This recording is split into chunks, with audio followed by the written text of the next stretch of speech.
Welcome to the Sandwich Generation Survival Guide with your hosts, Jodi Argentino and Candace Dellacona.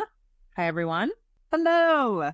We have a great guest with us today. Candace, can you please introduce our wonderful guest today? Yes. So we are happy and thrilled to have Ryan Rosegarten from UBS here in Manhattan. Ryan is going to give us the basics and maybe a little more of the basics on financial advisory services and what a financial advisor can do for you and how we figure out how to not only save for our kids' college and also save for our own retirement. Hey, Ryan, thanks for being here. Of course, Candace and Jodi, thank you so much for having me. Big fan of the podcast and what you got doing. So pleasure to be here. Yeah, listen, Ryan, I mean, I feel like I have to let our audience know that you're sort of a pro with this. And, you know, you've interviewed some hip hop stars and celebrities along the way. And your group has a lot of diverse clientele, and you have the opportunity to help a lot of different people. So we're really happy to have you on our podcast to talk to our sandwich generation members who are trying to figure out how to survive and how they're supposed to save for their kids' college while at the same time saving for retirement. So we thought you were a great person, and you're also a member of the sandwich generation. And you know, as almost an adult child, not that I'm old enough to be your mom, but maybe a much older sister. So why don't we start out with some basics, Ryan? You know, I think a lot of our listeners, some are familiar with what a financial advisor does and some are not. So can you kind of fill us in on what a financial advisor is and what sort of role they might fill? Yes, I'm happy to. So, you know, the term financial advisor, I would say nowadays is really interesting because, you know, many places that manage money for clients, it's not usually one person. It's pretty much, you know, you have a team in place and each person on that team specializes in a different area of personal finance. But, you know, for simple definition purposes, a financial advisor ultimately considers a client's full financial picture and helps them create short and long-term strategies for building wealth and, I would say, managing risk. Right. That's more of, you know, if you're taking it from, you know, a dictionary, what the definition is. But a financial advisor nowadays does a lot more than simply just investing or picking stocks. The world has definitely evolved as it relates to the financial services industry.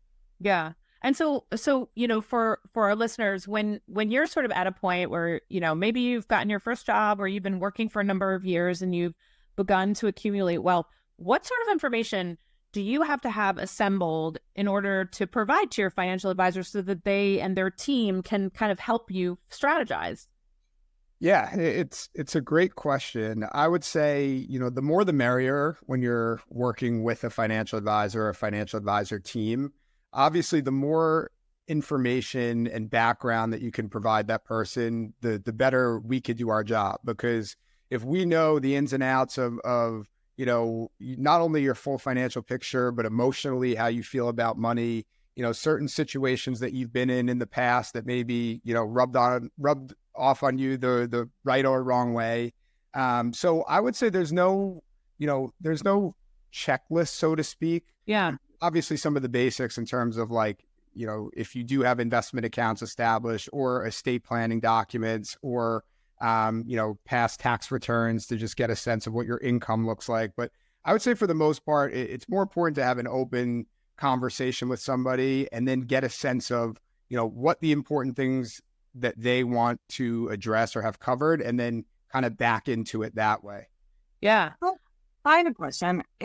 What is it? Because when I hear accumulate wealth, right, my brain is like, oh, you have to be really, really wealthy to use a financial advisor. So I guess my question to you is like, what level of income or asset should you have before you go to a financial advisor? That's another, you know, it's another really good question. And a lot of people do approach me asking, you know, do I have enough money to work with you and your team? Or, you know, do you guys have a minimum? I would say that's like the word minimum is what we always hear. And, you know, every team or advisor is different in terms of, you know, the clientele that they would like to work with.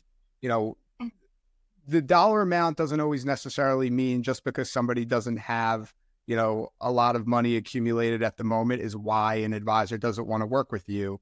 There are certain strategies or investment solutions that require minimums. So, it's really, there's a lot that goes into it. But I would say, there are different routes that you can go when first starting out. You can go to kind of a do-it-yourself, a robo-advisor, as some people call them, where it's more of a plug-and-play type of approach that, this is when you're just starting out, you have a little bit of money to save above and beyond what you're using for your living expenses. And that's more of a, you want to get started investing and understand the landscape, but, you're not quite ready for, the guidance that maybe a financial advisor and a team provides. This is more of a macro approach.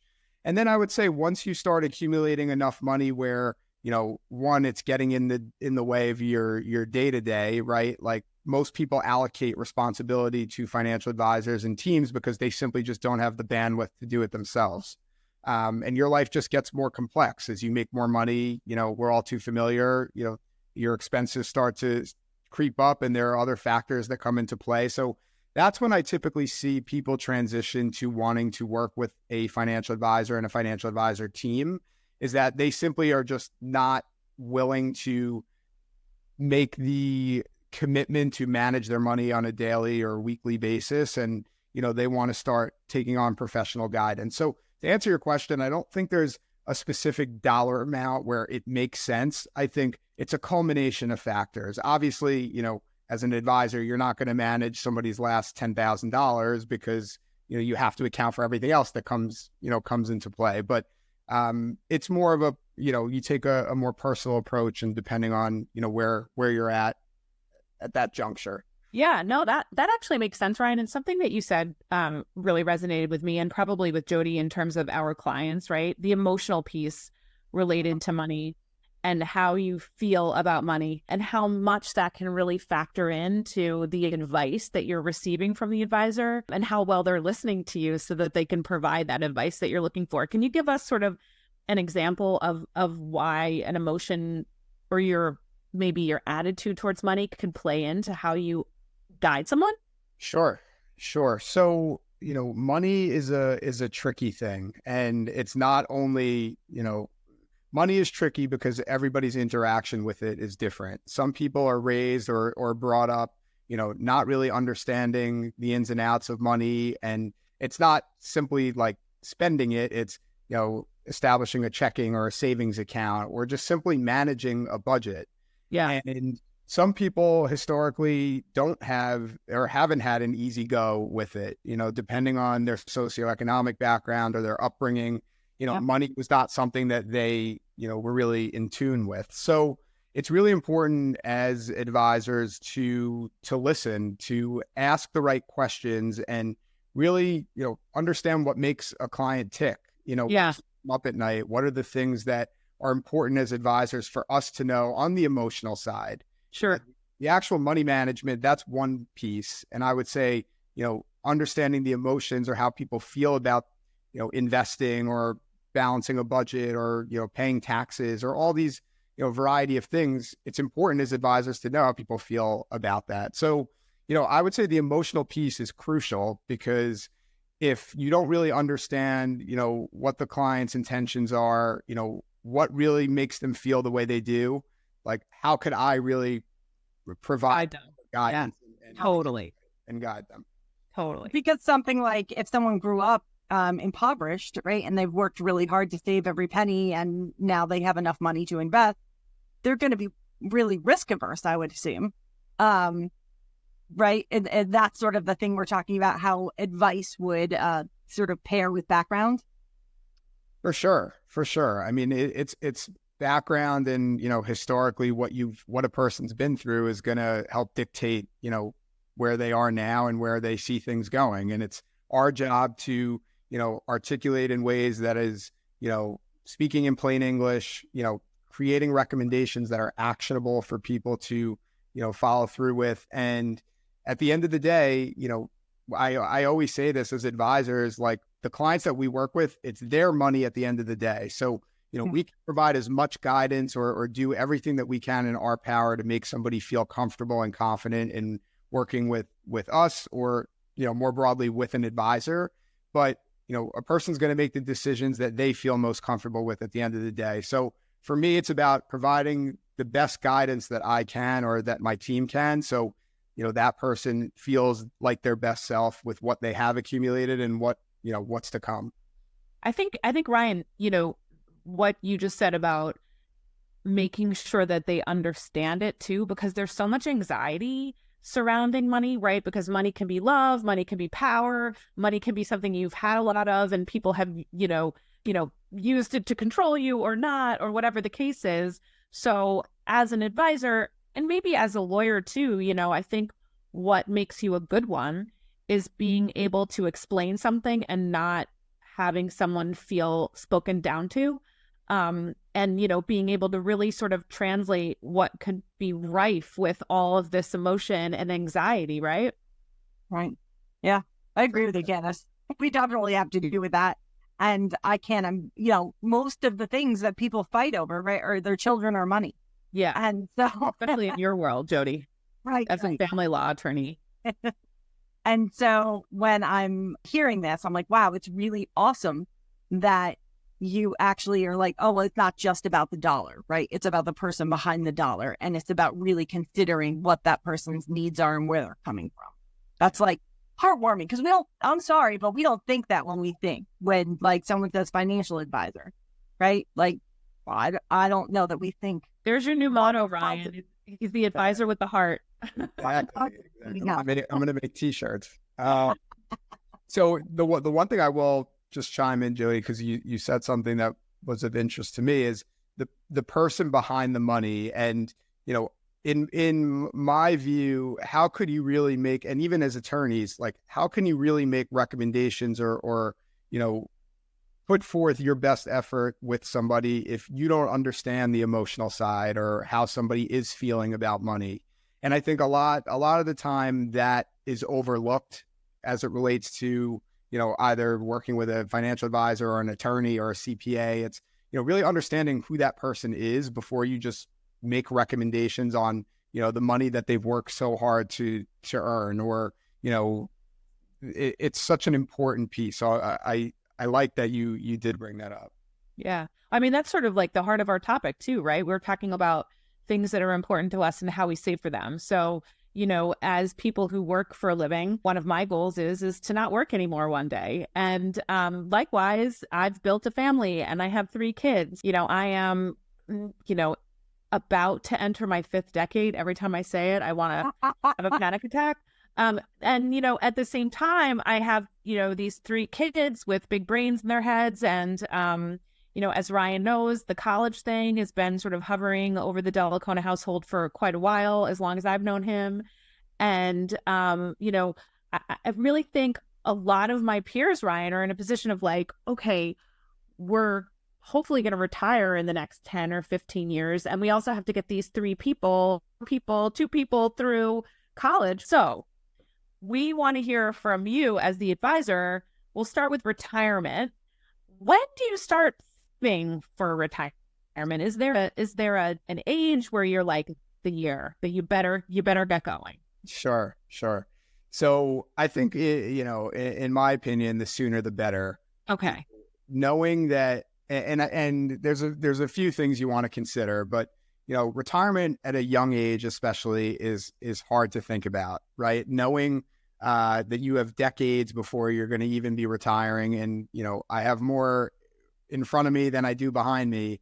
It's hard for me even personally to think about retirement, but I do work in financial services, so I'm keyed in on what needs to be done at You're an old soul. Exactly.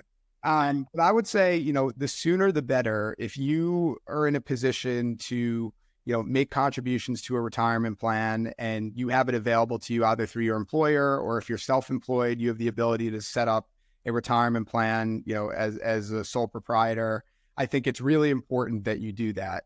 I would say, most people that we deal with, when they establish a retirement account, it's somebody who is just getting started in the workforce, maybe somebody who just graduated college, and they want to know what their options are. And especially as it relates to some companies who have 401k plans, they could offer, an incentive, like a match, or, you want to obviously get to understand what your retirement plan is within your company. But there are tools and resources like that you can leverage at a really early age. And I think it's important that you do so. And again, it's hard to get excited over retirement when you're young and hungry and looking to, get started, but you're going to be very happy that every year you were diligent about putting some money aside towards your retirement and letting that grow over, many decades before needing to touch it. So yeah, to answer your question, I think the earlier the better. As soon as you have the means to put some money away and, start to learn about your options, I would say take advantage as soon as possible. So what do you do when, I don't know, say you're like 47, and you haven't done that because of various life circumstances, and you're, similar to Candace, sitting there with the 3 kids that are also looking at college. But I appreciate, Candace, that you're like, oh, I'm going to retire in 10 to 15 years. I'm like, I got at least 30. So I can't imagine retiring before like 75, right? So, yeah, that's 28. Okay. Just doing my math. But how do you catch up? Yeah, it's a really good question. And, we've seen, obviously, when you work with clients, you meet and work with people from all walks of life. And some people, early on didn't get that education or didn't know if it even made sense to do that along the lines of retirement is so far away. And, then you pick your head up off the pillow and all of a sudden, like, you're thinking about, at some point, I do want to retire, and where is that nest egg that I need? So, I would say it's important to, at that point, if you have not put money away towards retirement, it's important to really get a grip on your expenses and where money is going. Depending on if you have a family and things get more complex, it's important that you really have a grip on your budget and your expenses, because, if you could afford to, on a monthly, quarterly, or annual basis, peel off a portion of your income or money that you've saved up and, earmark it towards more longer term goals, you can start to do some, not only mental accounting, but, putting your thoughts to paper on bucketing and saying this money is earmarked for longer term goals. And, the hope is that I'm not going to need to touch it, and start to, work from there on accumulating that bucket. The other thing is, if you're still working and you do have a 401k plan, or you have a retirement plan that you have access to, I still think making contributions to it or learning more about it, could make sense, because, there are different options as it relates to a 401k, but, there are tax benefits, considering which one you go with. And, over the long term, you're going to be happy that you put anything away. So I think, obviously the earlier the better, but at any stage, if you're willing and able to put money away, I would say it's important that you control your own destiny and do so. Yeah. I mean, what, Ryan, I think too, we are gone of the age where there are pensions, right? And I think a lot of the responsibility of saving for retirement really lies in the individual these days. And while those company savings plans are terrific, and certainly they give you plenty of tax benefits that we could probably talk about for a whole episode, I think it's really important to talk with an advisor about things like your budget, so that someone like you could say, well, you don't have money to save for your retirement, but I'm looking at your expenses and you're spending $230 on average a week going out to dinner. Like, maybe that should be money that you can set aside. So is that something that you can sort of sit down with a client and help guide them on how maybe they can sort of reallocate their resources? Yeah, so it's a good question. Usually when working with an advisor as it relates to a budget, we'll look at a budget in context with a more formal financial plan, which is a probability analysis. It's a way for us to take inventory of, the assets and liabilities a client has, what their goals are, how much risk they could afford to take on with their investments and still achieve their goals. So we look at a budget as it relates to that process. Right. In terms of like the nitty gritty, as you mentioned, you're spending XYZ on dining out, that is something that when looking at a budget and trying to find ways to either save more or spend less, that could be something that comes up in conversation. But solely looking at a budget and, telling someone how to spend their money is not something an advisor will typically do, just because, again, this is, at the end of the day, it's the client's money, and, it's their prerogative to do what they want to do with it. All we could do is provide advice and guidance based on, previous situations that we've dealt with, and just understanding, generally speaking, how savings and accumulation over the long term, works. Yeah. So no, it makes sense. I mean, it's almost like you're a counselor in addition to that, right? And the same way we are, Jodi, right? Where we can give the best advice based on the law. Sometimes our clients follow our advice. Sometimes they do not. Right. And generally when my clients follow my advice, they have a much better outcome. Imagine that. But what you were saying about budgeting really hit me, because one of the things I do with my clients is literally go through their budget sheet, for matrimonial clients. And because I know what judges are going to flag as too much in a spending category, because you're taking one household and you're dividing it into two, and it's never going to cost the same. So it's like, where can they cut back? And I've literally seen a judge go, yeah, you could have, used to spend that on vacation, but you're not going to now. So we're just going to cut that right out of your budget. Or that's too much for groceries. Shop at ShopRite instead of Whole Foods, right? So it's sort of that shaving down. It's something I see every day. So I was struck by your question, Candace, because I was like, oh yeah, that's $232 a week. But there's also living, right? Yeah, like there's also, you have to enjoy your life. Yeah. I mean, the other part of it, and I think it's like a good segue. So, you talk, Ryan, about it's never too early to start saving for retirement. And I think like the upsetting news for many of our listeners is it's probably never too early to start saving for our kids' college. Yeah. College is another thing that, those are when working with a new client, those are clearly somebody who does have children, or even that doesn't have children, but plans to. Yeah. That's a really big checklist item. And, as it relates to college, some people ask, like, how do I prioritize retirement, college, or, should I be putting one in and forgetting the other, or vice versa? So I think there's a place for both.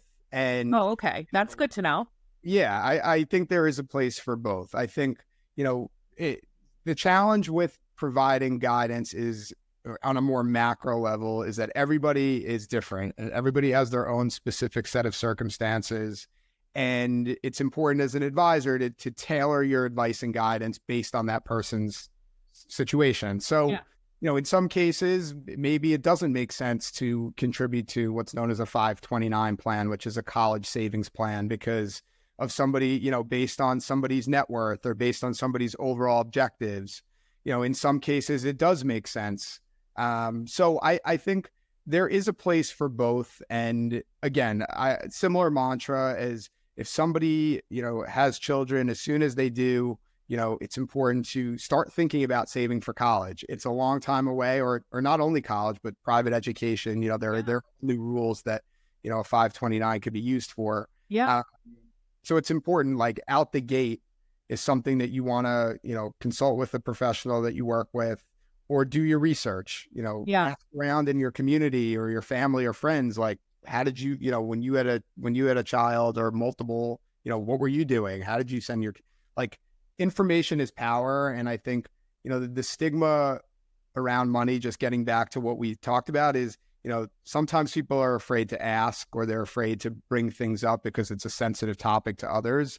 But I think if you do it in a way that's genuine, and you're really just seeking guidance and you respect somebody that you're asking, I think it's important to, reach out and ask for help and not feel like you have to tackle everything on your own. So, yeah. I mean, also, Ryan, I think one of the themes in all of this, and I know certainly from us working together, is that it is never one size fits all. And much of what you talked about today is there isn't blanket advice, that the details really determine the path and the advice that you give. Because if I tell you that, maybe my child has a disability and college may not be for him or her, you're certainly not going to recommend a 529 plan. There are other options maybe that would make more sense, right? So it's so important that you sit down with a person like yourself to get advice that's specific to you. Don't look at what your neighbor necessarily is doing, because they have a totally different set of circumstances. Well, Candace, we deal with that all the time, right? People are like, oh, but at least I do. Oh, but my neighbor got divorced and this is what happened. I'm like, well, that's great. That's an entirely different set of circumstances. Yeah. I've actually not thought about financial advising in that same sort of way. Yeah. I mean, Jodi, if you look at us even, right, people would maybe put us in the same bucket, and our lives in many ways couldn't be more different and divergent, right? So the advice that Ryan and his team at UBS would be giving to the Dellaconas would be different than what they'd give to the Argentinos. Yeah. For sure. And one thing to even just mention, when I say ask the people around you or family or friends, it's not for the purposes of mimicking. It's more for the purposes of just getting information. What worked? What didn't? Totally. And I think that's the important, and Candace, exactly what you said. It's not about, doing what somebody else did or does. It's about taking in that information and figuring out how you can or can't use it to the best of your ability. And that's where I think information is power, to just learn, the do's and don'ts from other people's experience.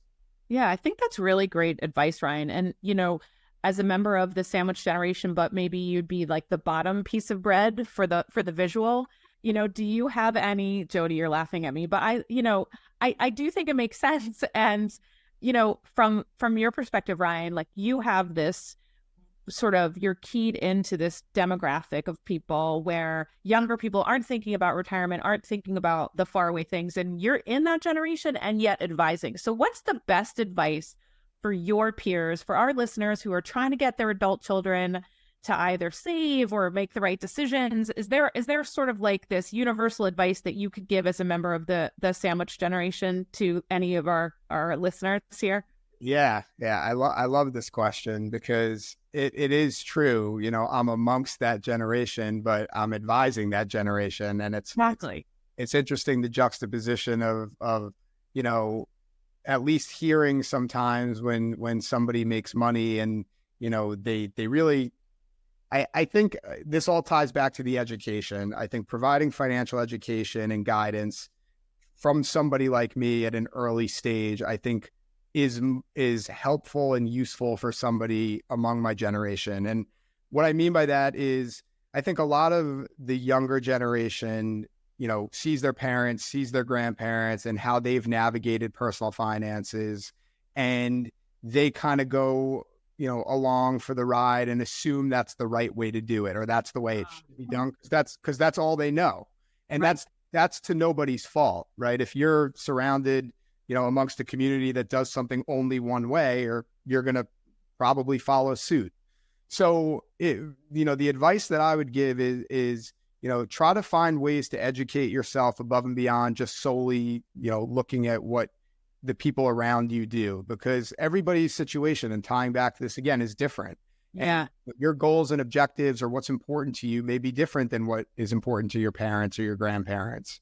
And in no way am I saying, like, don't do the opposite of what your parents or grandparents. Oh, it's great advice though, Ryan. It's really create your own kind of financial backbone, and, lean on people that you think could be helpful or a resource for you. So, what I see most is, people come to me and ask, the most basic of questions to, complex topics and it's a wide range, and it all ties back to, speaking in plain English, getting a client the answer that they're looking for, but conveying it in a way that they understand it. And if they don't, like, why don't you understand it? Let me help you understand it. Like, there's so many things, it really is education.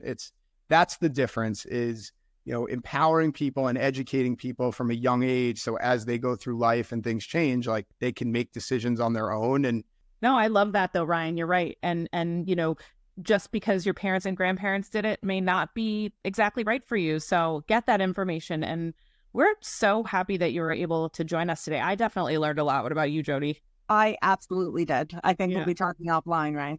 Yeah. And, for all of our listeners, we're going to put up Ryan's contact information. He and his team at UBS are great resource to those who are looking to educate themselves, as Ryan has so deftly pointed out. And so we thank him so much for your time today, Ryan. Of course. Thank you guys so much for having me. And, one thing I will mention is I think platforms like this are really important. And again, in this digital age where everybody has an iPhone and an iPad, like it's easy to just hop on and listen. So, appreciate what you guys are doing. And I'm a fan now and going forward. So thanks for the shout out. So, like,